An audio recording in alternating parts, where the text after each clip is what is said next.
Welcome to the Monos Pod with Tino and Matt. What's up, Matt? How's it going? It's good, man. It's good. Sunday night.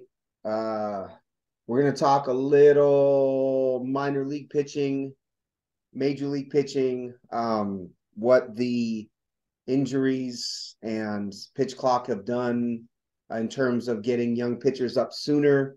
We'll talk some of the debuts that are coming up pretty soon, such as Gavin Williams, Little Mariners young players, Bryce Miller, Brian Wu specifically, and then whatever else our hearts content. Your beloved Andrew Abbott and your beloved Yuri Perez. what's that? Yuri Perez. All right, man. Let's see. So last episode we talked about rookies that had debuted. I find it interesting that Yainer Cano is still number 2 in Fangraphs WAR for rookie pitchers.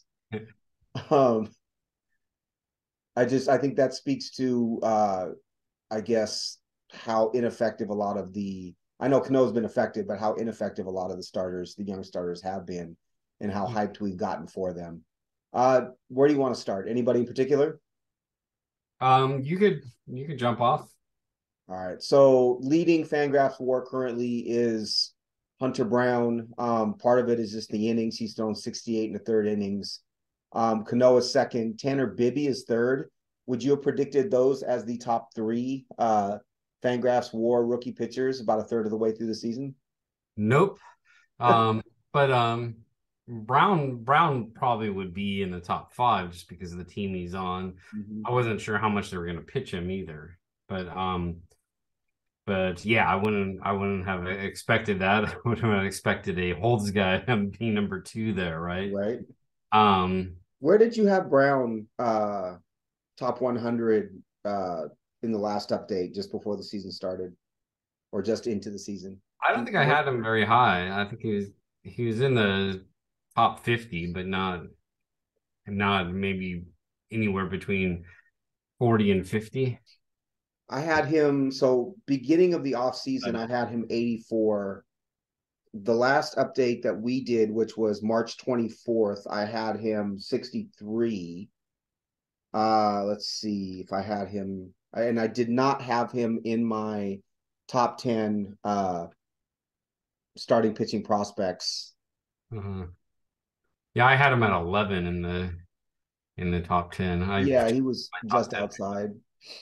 Interesting though, 68 in the third innings. He's got a 3.69 ERA. Has been obviously an effective starter for the Astros. Have you been impressed with Bibby at all? Or Bibby, I guess it is. I haven't watched him too much. Mm-hmm. Most of my attention has gone to looking at Williams in the minors. Mm-hmm. But Bobby did have, I think the interesting thing from the start of the year list to now is the unexpected rise in velocity, right? So Mm-hmm. his velocity is up 1 or 2 mph on his fastball. So obviously that's going to have an effect there. And then with his control and command, that's more or less driving his WAR and driving his value for Cleveland. But Cleveland always does that. They always have these guys that all of a sudden shoot up the charts. And Mm-hmm. that's what makes Gavin Williams so unique in the Cleveland context because he's not this kind of pop up starter that all of a sudden is performing, but Right. he is this first round pick and this person that is built like a workhorse, right? This pitcher Right. built like a workhorse. So I'm very curious to see what Cleveland does with an uber talented prospect. Right. Gavin Williams is like a hoss. It's a big he's 6'6", 250 or Yeah. 240 listed. Yeah, Bybee, what's interesting about Bybee to me is he has succeeded thus far with a swinging strike rate under 10%. So it's 9.8 currently. Um, but he's managed to walk only 6.6%. I think Mhm. from a young pitcher, that's a very, very good number. The other thing is his pitch mix is interesting in that in that he is 48% fastball. I think a lot of the young pitchers, the young starting pitchers we've seen come up have been pretty fastball heavy, but he's 30 or 29% slider and 16% change. So that's more changeups than I would expect from a young pitcher. Um, and the slider is right on that velocity range of that you look for from a starting pitcher. He's at 83.8, his average velocity on the slider, which is just under. You look for 84, 85, 86, somewhere in there as your baseline for a really effective uh, slider as a strikeout pitch or as a knockout pitch. But I don't love Bybee. I think he settles in. I think he does settle into the Cleveland rotation somewhere in the middle. I assume he's kind of a number 3 type. He may vacillate between 2 and 4 throughout his career. I don't see him as a tremendous strikeout pitcher either. And I think he's going to need a good defense behind him and a decent amount of luck for him to ascend to that number 2 spot. He's probably a mid to high threes ERA type pitcher, about a strikeout per inning. Is he a fantasy asset in a redraft? Probably. In a keeper league, probably less so. I think he's more of a middle of the rotation starter in a keeper league. Any other comments about Bybee from you? Um, Not really. No, I think like with any a lot of these prospects coming up, it's what's making him is his slider, right? Mm-hmm. So his fastball, like many coming up, isn't, even though it's what, at 95.2 miles per hour. Uh-huh. It's getting hits 272 batting average, about 400 slug off it. So his fastball really isn't fooling anybody, but it's setting up his slider, Right. and he has the command of it, right? So he doesn't have, we see these young guys come up like a Grayson Rodriguez who's what, at 96, 97, 98 with his fastball, and the batting average is like a 300, 350 off it, right? And it just seems like this year hitters aren't getting fooled by fastballs. And and I'll qualify that: fastballs without a lot of movement, or fastballs that aren't controlled or commanded that well. So I think what makes his difference, he's lower than some of these young studs coming up, but he, as far as miles per hour, but he could command and control it. Right. So watching, as you know, I watch basically every Mariners pitch Mm. for the Mariners cast on Ethos. But what's interesting to me is, yes, I think that we see velocity almost doesn't matter at this point in terms of hitters being able to hit it. We saw Hunter Green's 102 get hammered all last year, right? It's Mm-hmm. about the movement or the rise in the fastball, the ability to locate, obviously. And then do you have like a Bryce Miller whose fastball, in isolation, his fastball is, I would call, plus to double plus. It doesn't have double plus velocity, but it has double plus spin, Yeah, it right? has a tail on it. That's Right. It's nuts. But Brian Wu has the same thing. And so Brian Wu, for those who haven't followed, was a 6th-round pick of the Mariners a couple of years ago. Right-handed starter out of Cal Poly. He's 23 years old. He was in Double A till the Mariners called him up. He got lit up by Texas in his first start. He pitched very well, I believe, very well. Only 4 2/3 innings, but 7 strikeouts, 2 runs, 4 hits against the Angels last night. What I found interesting, so Wu got lit up by the Rangers, and if you looked at his uh, pitch location on the hits surrendered, they were all right in the middle of the zone, right? Everything was straight down the middle. mm. And it was clear that, obviously he wasn't locating. In this last start, you saw glimpses of what Brian Wu was as a starter if he was able to locate a little more. He did have, his location was inconsistent, but the other interesting thing is so he goes fastball, sinker, slider, changeup. And his slider is more like a sweeper. so it's got a ton of horizontal movement.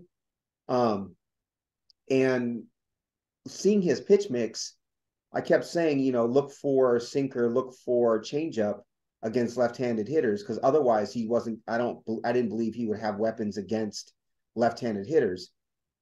What I found that was fascinating is it's really hard to differentiate with him whether it's a four-seamer or a sinker, and they're the exact same velocity. So both pitches averaged. So over the year, the fast four-seamer is 95.6 and the two-seamer is 95.2.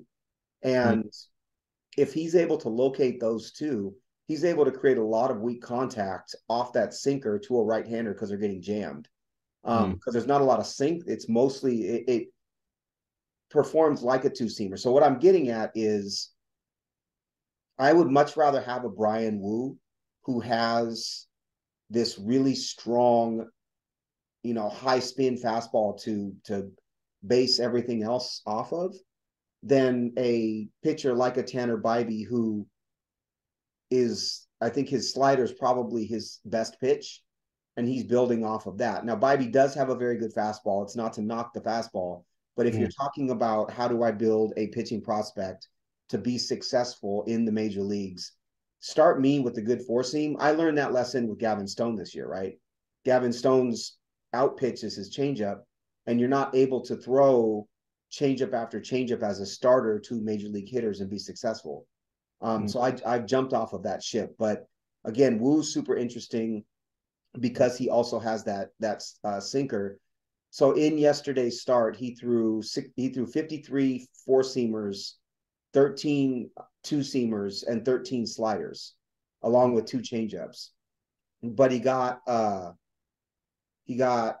8 whiffs on 28 four seamers, only 1 whiff on the sinker, but the sinker to me was almost his best pitch in this start. So anyways, I think that for me, what that says is give me the starter that builds off of the four seam, and let's teach them other things. If you don't have a four seam, you have to be so fine with your secondaries to keep opposing hitters off of them that I don't know if that's a recipe for success for me. So my model minor league starting pitcher or starting pitcher prospect is changing day to day, right?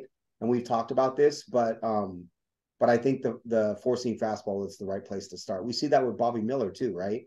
Bobby Miller's been fucking phenomenal so far this year, and it's because he's building off of that fastball. Yeah, and back to Wu. So Wu's totals, his four seam is by far the best. 9 of his 11 Ks off the four seam. Sinker's been hit, and the slider's been crushed. Right. So those are the two that need to be developed. But he does have the foundation of the four seamer there. The slider needs to. So in watching it, like I said, it's kind of that Bugs Bunny like takes a left hand turn type of pitch because it has so much horizontal break. The yearly average on the horizontal break on the slider is 15 inches, but I think as of in his first start it was 17 plus, and he struck out. He used it effectively against Hunter Renfroe with 2 strikes, where Renfroe was expecting four seam, and the pitch like took a left turn, and Renfroe swung and missed. I think that's a good use for that pitch. He's also pretty good at burying it against left-handed hitters at their feet. But like you said, I think everything's built off that fastball. If you have that four-seamer that's effective and you could get it to have a little two-seam action sometimes and then a big breaking slider, that's the only thing that he really needs at that point to me is that changeup, and I think he's good to go. Now to Miller. Miller's interesting because his sinker's at 98.6 miles per hour. So that's a hard pitch, and that's his best pitch. Mixed in with his slider. His slider's top notch as well. His slider is one of the hard sliders, so he's at 89, 90 miles an hour on a slider. But that mix of sinker and slider is a heck of a lot of hard movement on both those pitches. Right. His four seam has been hit the hardest, but he uses that the least out of his four main pitches. The He's so interesting. It's like a tale of two stories with him, just because he was so impressive in his first five starts, and he's been hit so hard afterwards. I Mm-hmm. don't know that I the was talking Mariners. about who am I? I was talking about Bobby Miller. Oh, Bobby, that's Bobby, yeah. got it. I heard you say Bryce. I'm sorry. I may have said Bryce. My Um, well, that's good clarification. Bryce, man, what do you make of him? What do you? So we both were very high on him coming into the season. Um, Obviously, he had the first five starts that were phenomenal. Mhm. Where does he settle out, right? Where do you value him as a fantasy asset both this year and moving forward, given what you've seen thus far? I think he needs to develop his secondaries, his slider and his sweeper further. I Mm-hmm. think even if you saw in some of the earlier starts where he wasn't K'ing a lot of people, he was creating a lot of weak contact. Depending on his defense, he was just going with a four seamer because he said, "Well, I'm just going to pitch this until they start hitting it, right?" Right, And now they started to hit it, and he needs to bring in that mix better. right, So it's just adjusting. I think he certainly has the stuff and the mix to continue to succeed. I think he still could be a solid 3-2 starter in any lineup or in fantasy baseball as well. So mm-hmm. yeah, I and I think the broadcast was even saying that as well. Hey, why not just keep throwing that fastball as long as it's working? That's his best pitch. It has a lot of movement. But now hitters are catching up, and they have more video on it, more tells as far as when it's coming. So he just needs to mix it up more. And the sweeper in the spring was basically unhittable, right? It had all kinds of movement.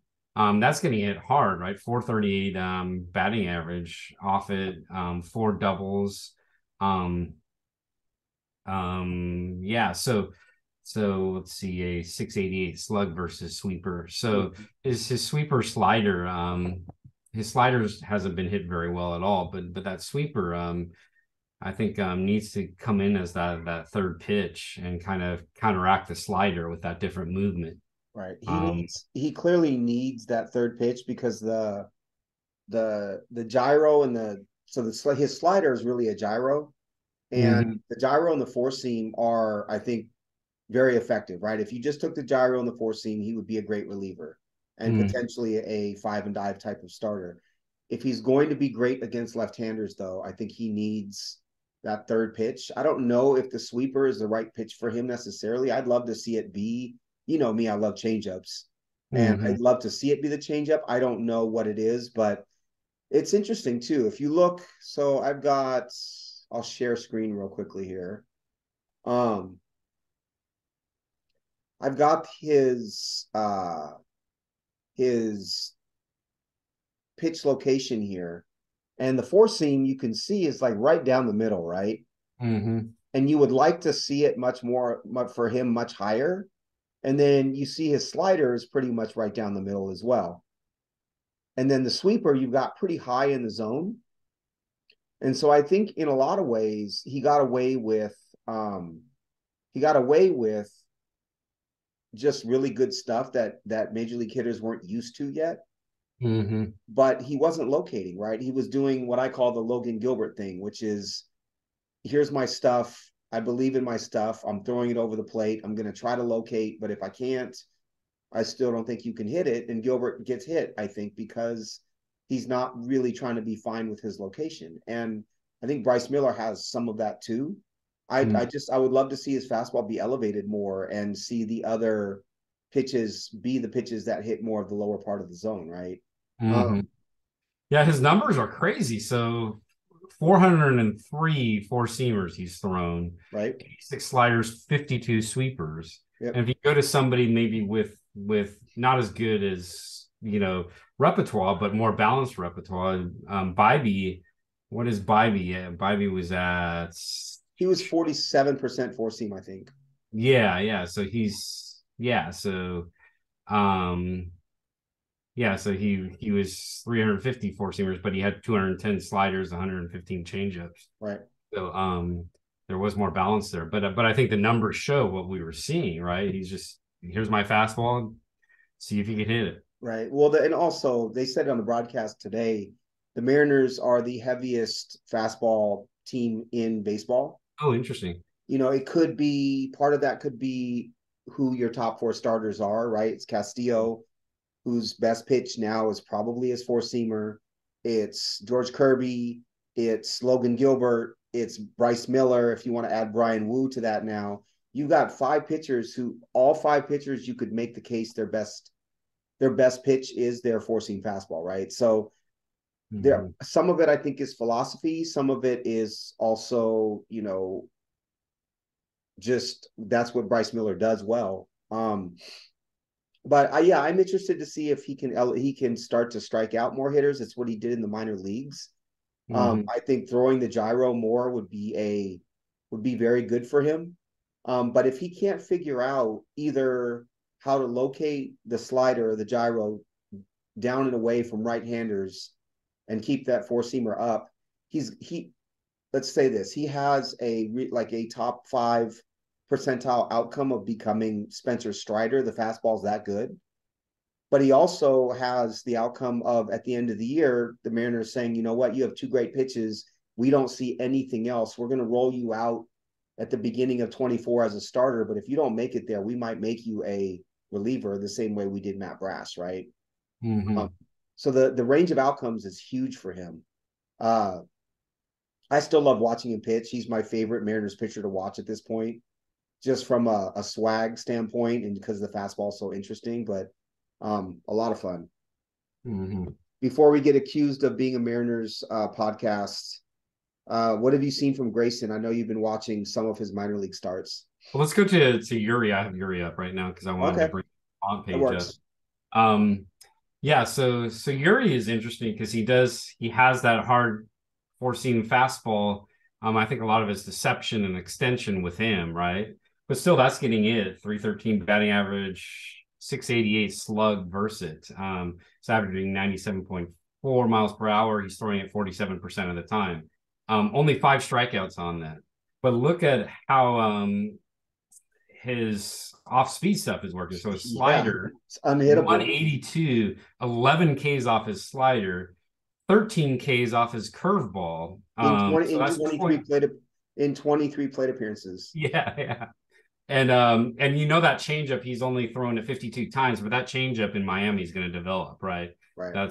That's kind of their expertise. So it is interesting that he's working his off speed stuff off his fastball. And what gets hit is when he falls behind and he throws his fastball because he's always been a control command pitcher, right? Right. With his velocity. So I don't think he himself as a pitcher doesn't like walking guys, and you could tell that when he gets on a 3-1 count. He says, "Well, I'm just going to throw it over and see if you can hit it." Right. I had no idea he had a 63.4% whiff rate on the curveball. Yeah. It's crazy. And it's interesting because I think, when he came last year at this time, he was seen as a four seam, two seam curveball changeup pitcher, right? Mm-hmm. And there was no real slider. People were worried that the curveball was too slow, and they were worried about, does he have a slider? And now he's shown, that he really does have an effective slider. He's kept that curveball in his back pocket. I think you're right. I think the fastball is not a 313 true average pitch, right? But Mm-hmm. I think the big development for him is going to be as that changeup gets better, he's just going to become more and more dominant. And it's that Miami power change. It's 89.7 miles an hour. It's not a true like straight change at like 83. This is that Miami power change, not quite Edward Cabrera, but um yeah, Yuri to me is head and shoulders above really any other rookie pitcher and any other pitcher that's in the minor leagues right now. I think I know Painter's great. I know people are excited about Painter, but until he's healthy, Yuri Perez to me is the guy for sure. Mm-hmm. Anything else with Yuri? Um, I think the big debate is how often are they going to Yep, use him? yep, yep. And from what I've heard on the broadcast, they plan on having him go five and then eventually let him loose a little more Uh-huh. and kind of amp up the innings and then calm down towards the end. So and it depends upon where they situate themselves this year, in the standings. They're ahead of the Mets right now, right? Right. Not saying much, but I think they've had some of the one of their better starts in recent years. So Mm-hmm. they're valuing him not just to develop him, but valuing him as a contributor to the team. Does it impact? So I look at him and I know they've got numbers where they have pitch limits, innings limits that teams tend to follow pretty strictly. If you were a GM, would it impact you the fact that he's 6'8", that he's a bigger dude?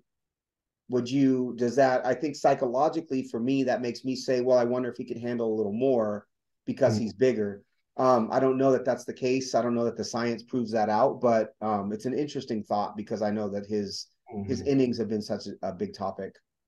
Mm-hmm. And he seems to have the stamina, right? So when he's hitting the fifth inning before the fifth, sixth, it doesn't seem like he's wearing out at all. Right, And his delivery is so smooth, right, that it's not high stress at all. So right, I can right. see him eventually being that workhorse, that cold type of workhorse that consistently works into the seventh inning. Yeah, and Let's and let's take a I'd like to hear right. your thoughts on the person that's discipling him. What's happening with Sandy in Boy. contrast with Well, this? let's take a quick break. We'll come right back. I'll give a couple of thoughts on Sandy Alcantara, and then we'll dig into Taj. No, those are your Cardinals, bro. Skip Schumacher.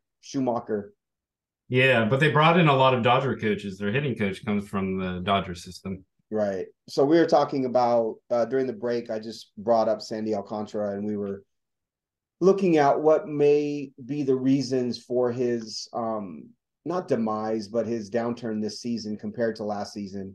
He is Yuri Perez's mentor. I think they're some of the approach will be similar with him because it was successful with Alcantara. What I found in my quick glance is mostly that, and this led us to joking about the Miami defense, is that Alcantara is I wouldn't call him pitch to contact because I think his stuff is too good, but he centered a lot of his approach around the sinker, and he has run ground ball rates the last two seasons, 21 and 22, that were above 53%. And so when you put that many balls on the ground as a pitcher, there's a good chance that you're impacted by your defense, right? And the range of particularly the range of your infield. But there's also a tremendous amount of luck involved in being a ground ball pitcher. And so you can see a ground ball pitcher's results really fluctuate year to year because of the nature of luck and probability with ground balls. So the big stat that I see is in 22, his left on base percentage was 78.8%. League average tends to be in the low 70s. His left on base percentage this season is 60.77%. So tremendous reduction in his left on base percentage. Probably has been quite a bit unlucky this season. His stuff has across the board is down velocity wise about a half a mile an hour, but still pretty negligible as far as I'm concerned. His pitch mix is very similar to last season. So in my mind, he could be missing location for sure, right? There could be some command issues, but his swinging strike rate is up to 13%. It was 12-1 last year. It was 13-3 in 2021. He is surrendering fewer ground balls. I wonder if that is intentional because his defense behind him is so bad. He's down about 6% with the ground ball rate.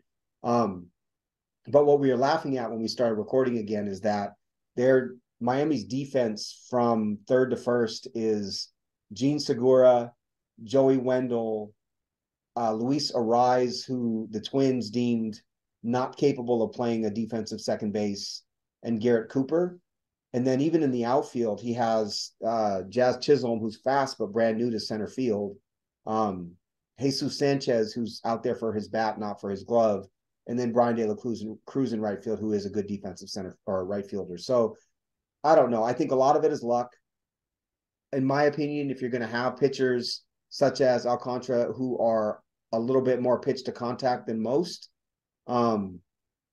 he's pitch to contact based on centering so much around that sinker. Why are you going to have a shitty infield defense, right? The roster construction seems a little bit off. Mm-hmm. That's my quick Alcantara rant. Plus, he had Rojas last year, who was a decent shortstop compared to he's dependable, not fancy, but has decent range and makes a difference. Does that, so when you look at pitching prospects, do you take into account at all things like the defense that they'll have behind them for the next couple of years, or the park that they pitch in? Did Cincinnati scare you away from Hunter Green? I guess the better question is, does Cincinnati scare you away from an Andrew Abbott or a Nick Lodolo? Because I think Hunter Green is such a transcendent talent that park matters less for him. It did last year, but it will less moving forward. But like a Lodolo or an Abbott, does park impact your rankings of them and whether you want to roster them on your team? Yeah, I think it has to do with park. It used to be a lot with division as well, but now that everybody's playing everybody, I think that lessens quite a bit. And like you used to not want to have somebody in the AL East or too many pitchers in the AL East. Yeah, so defense fluctuates too much to I think depend on that. And I think part of the philosophy of younger pitchers is looking for that Hunter Green starter, right? That elite starter that will be able to transcend situations like that. Right. But I don't think I think park matters and team matters. I wouldn't want to have three Cincinnati Red pitchers right. On my fantasy baseball team. I wouldn't mind having three Dodger pitchers, right? So yeah, it matters, and it matters just what you said as far as can these pitchers transcend the situation. Right. And I think park and system. Miami.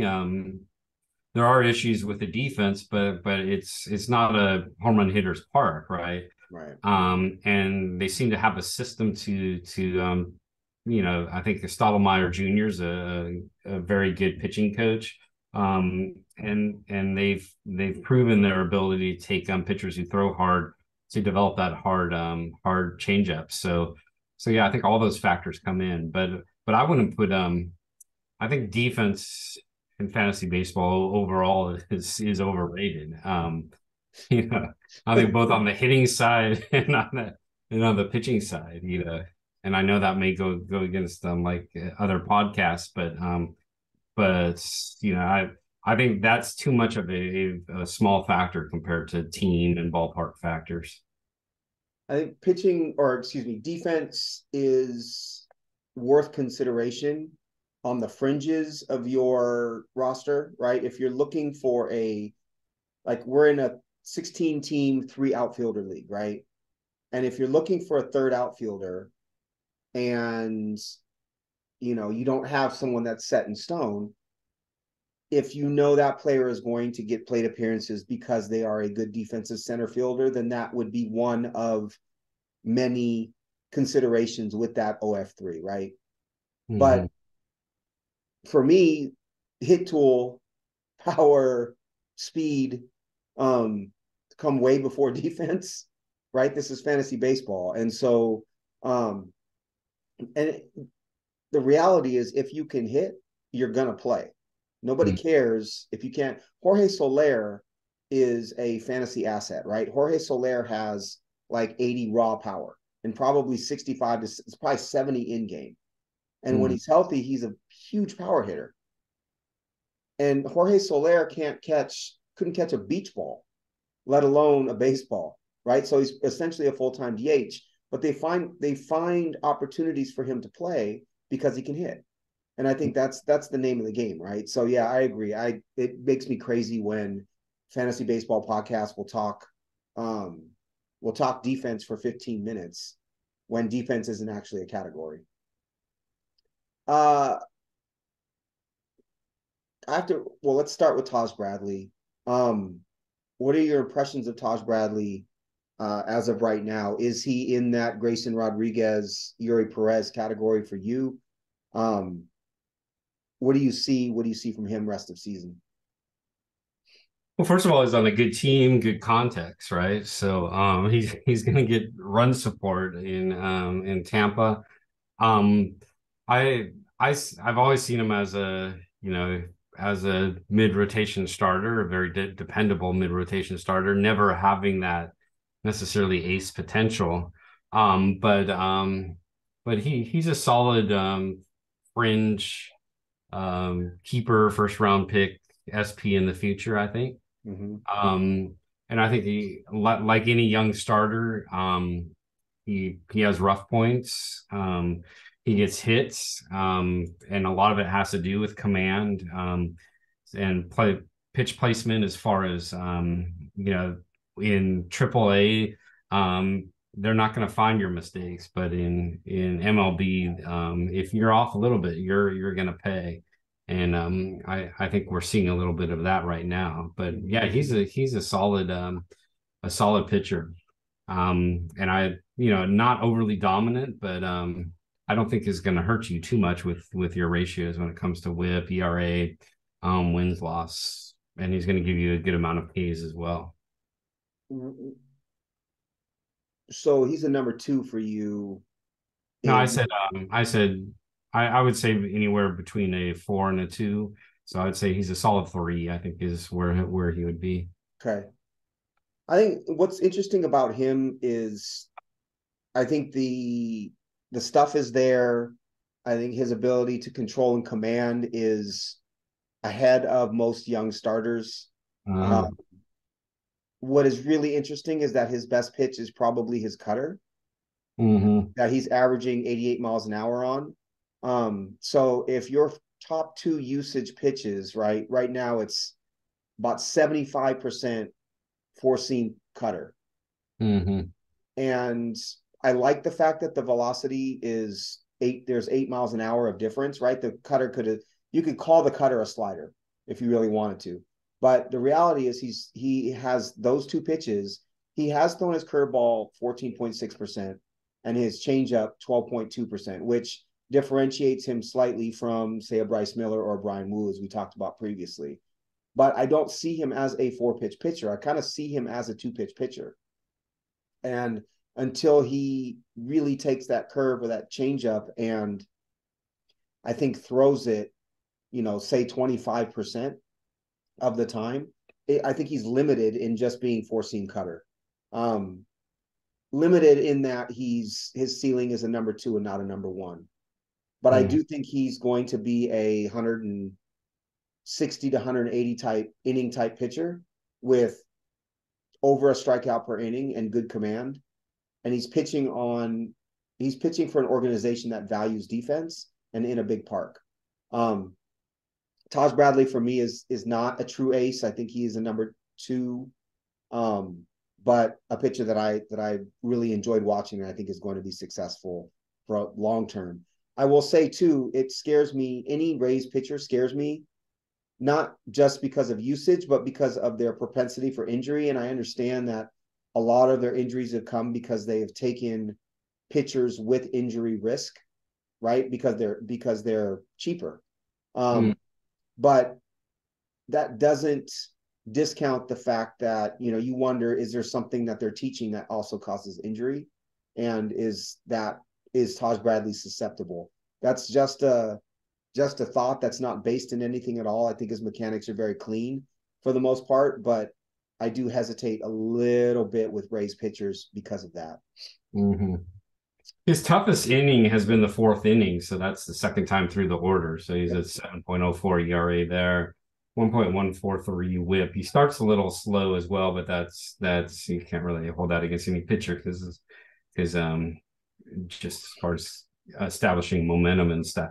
But Right. it is interesting that he does struggle the second time through, and it is especially with a command pitcher like him. You wonder if they're if they start to get a grasp of what he's doing Right. and kind of his turn to adjust now. And I think Tampa Bay will help him with the next chess move when it comes to the later innings. Right. Well, and if you have a dynamite plus fastball and a plus cutter or slider, to your point, first time through the order, it doesn't really matter righty, lefty. Like you're gonna struggle against a pitcher with that kind of stuff.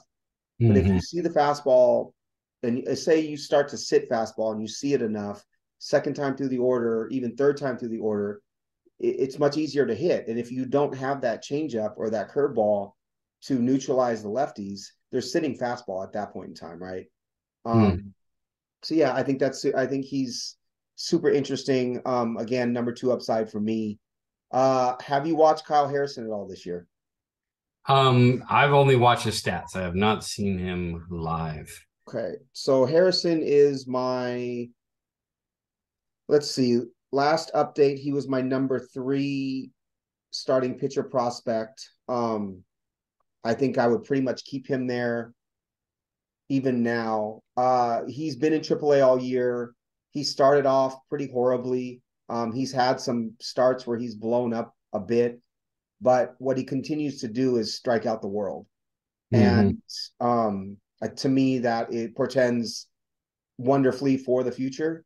Uh, Again, it's when we talk organization, I trust the Giants. I love that park for pitchers. Um, Currently, he's striking out 38.3% of the hitters he faces, and he's walked 18.6. And so obviously that's horrible. But the strikeout stuff is 100% there. He's tough to pick up, low slot lefty, still doing the same things that he's been doing. He's got 3.40 ERA now, which he's brought way down since the Mm-hmm. beginning of the season. In he had a start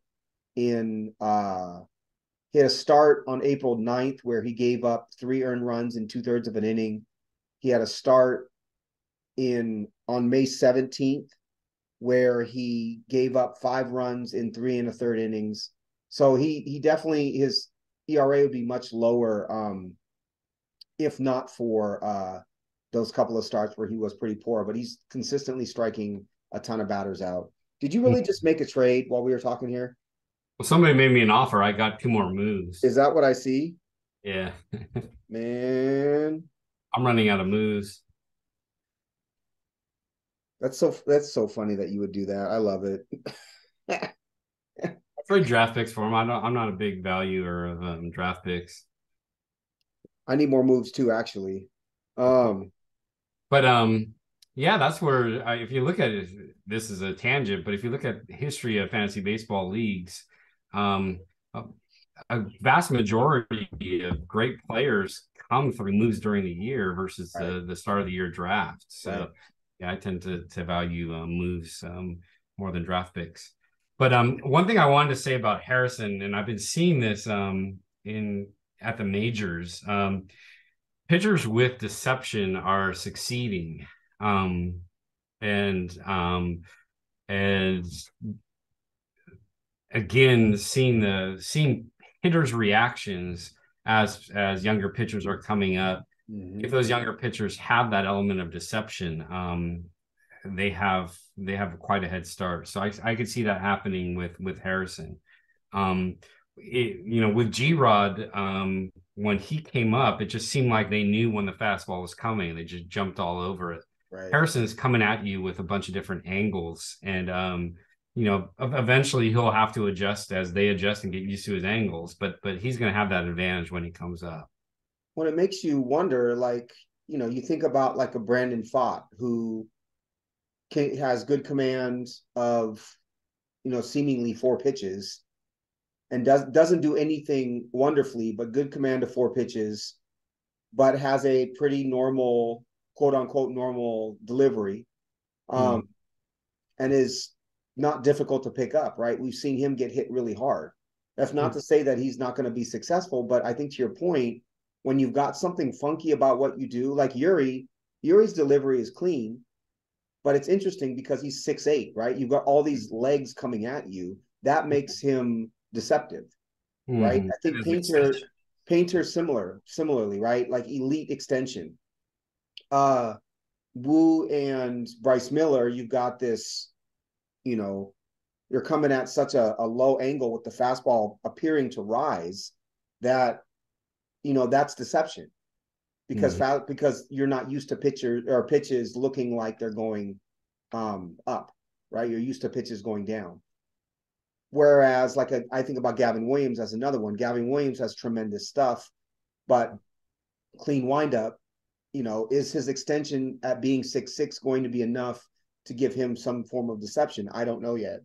Um, Yeah, so G Rod's at 94 percentile when it comes to extension. mhm, But again, the his big issue has been command, hitting the fastball where it needs to go. He does get some movement, but his fastball is just 36 percentile when it comes to spin, right? right, And so he needs to depend upon that extension and velocity when it comes to command, and then working off his being able to not have waste pitches on or uncompetitive pitches on his off speed stuff. right. And that's what he's working on in the minors right now. So his last start, he was 6 innings, 10 Ks, 1 walk. So I think I think what Baltimore's looking for are those ratios, right? The start before, he almost pitched a no hitter for 6 innings, but he had 5 walks and 6 Ks. I don't think that start was what they're looking for. Right. I wonder too with him. He seemed to be tipping or something. There was something going on with him, right? Um, And that's a huge thing. Nobody talk or players don't talk about it. I know pods have been talking about it, but you do have poker tells and you do have the technology being able to catch the smallest tell, right? right. So here is Grayson Rodriguez's last start in the major or start in the majors against, sorry, not last, first against the Rangers on April 5th. And this Mm, is his release point for his pitches. Um, I like doing this because that's cool. I like that. or looking at this because I'll bring it up here in a minute. I'll stop sharing, but I'll bring up, you see his, and then you look at Bryce Miller, and Bryce Miller's release points for each pitch is way like totally different release points. And what that says to me is, if you are as a hitter able to see or process, I guess is a better way to put it, where he's releasing his pitches, you're able to determine what it is that he's throwing. I don't know if a hitter's brain works that quickly, but you might be able to at least differentiate between highest release and lowest release, or furthest this way versus furthest this way. So here Mm-hmm. is And I think that's a big difference in going from dominating in AA and AAA to MLB level. yep, Pitch recognition is what gets you in MLB as a hitter, right? right. At the elite level. So check this out. This is a trip. Where are you getting the release Savant. Savant? Okay. So Bryce Miller against the Rangers in his last start. Mm-hmm. Here's his curveball's the blue, right? Mm-hmm. So curveball is at the top and further away from his body than his four seamer. You Mm-hmm. got his changeup is all the way down here. So if fastball's up here and changeup is down here, right? You start to, I don't know, you want to see all those dots right on top of one another, and they're just not with him. And so you look at stuff like that to see, at least I do, to see, is there the possibility that they're tipping? You also want to see repeated delivery and tunneling coming from the same spot, right? If you've got a late breaking slider, you want the fastball and the slider to come out of the same tunnel. and the slider to just break after the hitters actually made the decision whether to swing or not, right? So just for shits and giggles, I'm going to bring up Jacob DeGrom because he's kind of the poster child for tunneling his pitches and releasing them all from the same place. And I'll share screen once I bring this up. But he's fascinating. So let's see here. We'll do against Oakland on April 23rd. He had 11 strikeouts in 6 innings. I'm going to find what that looks like, his release point. This is crazy. So now I'm going to share screen again. Oops, no. Share screen. There we go. Screen 1. So there's DeGrom. Okay. Mm-hmm. So that's crazy to me that you have sweet. That's crazy to me that they're all on top of one another, right? Yeah. Uh-huh. And so when you're facing DeGrom and he's throwing 100 miles an hour and he's throwing the slider at 92 and you don't know what's coming and everything is coming from the same tunnel, the same spot, it's Mm-hmm. impossible to pick up. So that's the kind of thing that you want to see from a Bryce Miller. We don't get this information until pitchers have pitched in the majors, but I Mm-hmm. find it very interesting because it helps you, again, determine whether you think our hitters can identify what's coming or not. Mm-hmm. Kind of fun. Oh, that's awesome. I didn't even know that tool was here. Mm-hmm. Any other young pitchers of note that you want to bring up or talk about?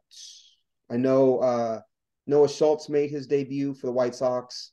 He looks really good. He's 6'9", left-handed starter. I worry about any guy that tall getting hurt, but he's one that I like. I had him at the bottom, in the bottom 10 of my top 100 coming into the season. Who else do I have here? Jack Leiter's been up and down, but it looks like he may be putting it together at this point a little bit. Yeah. Uh-huh. I don't know if he's worth rostering in our league where it's like a hybrid keeper, but he's one to keep an eye on. I was And cheering for Kumar, but now he's yeah, me out. too. Any Uh, news on Tiedemann? no, last I saw is he's just pitched 12 innings, right? Yep. It's kind of weird with minors. They kind of keep closed doors, shut lips when it comes to injuries in the minors. Right. Yeah, 12 and 2/3 innings so far this season for Tiedemann. Mm-hmm. We should mention Andrew Abbott since he's debuted. Um, what's your take on Abbott? Is he rosterable for you? Is he someone that you're interested in? Well, he's one of those interesting cases where he a lot of his kind of breakout came in the Southern League, right? With attack ball. So it's tough to judge. Um, what's he throwing? He's coming in and throwing 94. What's he throwing here? Oh, he's throwing 92. Um, I, to me, from the limited appearances that I've seen, I don't see somebody dominant here, right? Right. He's got the typical start of he has the advantage of any young player coming in who has control. He has the advantage over hitters now. Yeah. He has the first chess move, so now they're going to be adjusting to him. But as they adjust to him, I don't see any counter of a dominant pitch. Right. Yeah, And especially in that ballpark, right? Once they start catching up to him, right. as far as his deception goes, I you know, don't gonna hit it hard. he doesn't throw, I hate to say this, but he doesn't throw hard enough right now to be, I think, to be an asset in this moment. It's not to say that you can't average 93 on your four seamer as a left-handed starter and succeed. I don't think you have to, but I think out of the gate, unless your command is incredibly fine, Mm-hmm. you're probably going to get hit in the beginning, right? Mm-hmm. There is some deception in his delivery that people can't really figure him out. The ball jumps on the Yeah. hitter a bit. But yeah, he's not. I don't know. I think he ends up slotting in like kind of that 4 or 5 space for the Reds, and the Mm-hmm. park doesn't do him any favors. So he's not Not my favorite pickup as of right now. Have you He's looked at 6'0", 6'0", 192. So I have kind of that old school scouting bias towards the workhorse right? being kind of the 6'3", 6'4" or above. So yeah, I don't see anything extra special. He could be that 3, 4, 5 starter, but nothing beyond a mid rotation starter here. Right. So two more, and then we can wrap up. Um, Logan Allen, left-handed starting pitcher for the Cleveland Guardians. He's 24, going on 25. What have you seen from him? What's your take? What do you think of him moving forward? I know there's, people have talked up Espino and Bybee and Gavin Williams coming into the season, and he's been a little bit of the forgotten guy. Mm-hmm. He's definitely an Eno Saris favorite. Uh, Mm-hmm. what have you taken from him thus far, and what do you expect from him moving Not forward? my favorite. Typical Cleveland pitcher. Again, anywhere between a fifth starter and third starter there. He doesn't have the upside of even a Bybee, I think, or certainly not a Gavin Williams. But he's that typical Cleveland starter, like a Savali, who's going to give you innings. I think the league will catch up to him. He doesn't. Again, he has the command. He's got a four-seam fastball where he's throwing 45% of the time, 92 miles per hour, 78 sweeper. His sweeper is kind of fun to watch. Let's see.